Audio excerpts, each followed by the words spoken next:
The future looks like a lot of punishment for a lot of wickedness. Ever since World War II, people have just been getting wickeder and wickeder and wickeder. And it's like another vision I had. I was sitting on a park bench talking to Jesus, and I asked him, what does the future look like, Jesus? And he said, economic collapse, famine, rioting, apostasy, and World War III. And I was kind of stunned. I was thinking, oh, that's not the kind of future I want on earth. It's like we want a good world to feel good, and we get an evil world, and we got to get our good feelings from a good relationship with a good God or something instead of this wicked world. Anyways, then the vision goes into me and Jesus dancing, and it's like World War III around us with tanks and people getting shot and all kinds of violence and death around us. And Jesus looks at me when I'm dancing with him and says, don't let it bother you. I control this. So we have to understand that God's in full control of whatever's going on. That it's not just chaos in God's kingdom or something. Maybe chaos in the world for the wicked, but God's trying to help his people to understand what's coming in his judgments and try to prepare them mentally to be able to handle these things. That the greater the trouble happens, the greater that God's miraculous help to deal with the trouble happens. That's always been the way in the Bible. When the Egyptians chased Moses to the Red Sea, God miraculously delivered them. When they put Shadrach, Meshach, and Abednego in a fiery furnace, God miraculously delivered them. When people were starving in famine, like Elijah and a widow, God miraculously provided for them. There's nothing too difficult for God to do. He could feed 5,000 people with a few fishes and loaves. He'd give you a silver coin out of a fish's mouth. His wallet never runs dry. His gold coin treasure chest never runs dry. He can supply food. Children of Israel in the desert for 40 years.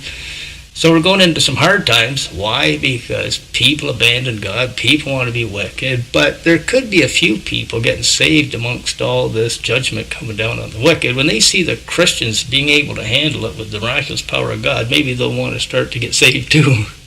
Get some help from God. Look, they got peace and joy in the midst of it. I want it too, type thing. Get saved and get happy.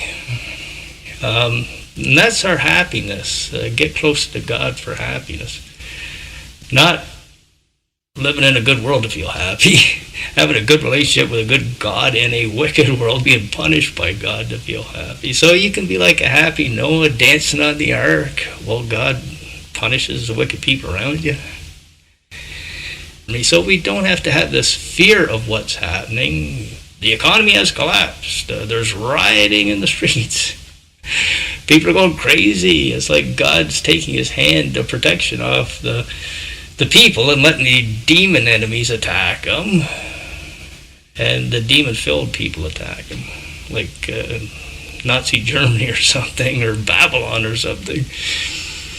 But we don't have to let it bother us. We got this awesome relationship with God. He loves us so much, he gave his son for us. He loves us so much, he died on the cross for us. There's nothing too difficult for him to do for us. I had another vision where me and Jesus were in a boat, and I looked over at the coastline. It was kind of dark, and I seen a bunch of fire. And I looked over and I thought, is that a forest fire over there? And it looked like a city on fire when I looked closely at it, like a bomb hit it or something. And Jesus turned to me in the boat and he said, pointed his finger at me, he said, you're safe with me, Rod. So that's just you just have to have that peace. You're with Jesus. It doesn't matter if the world blows up in a ball of flames. You can be forever together with him. We have to have this faith in God that he's real. He's in full control. He greatly loves us, died on the cross for us, gave his son for us. Perfect father, perfect husband.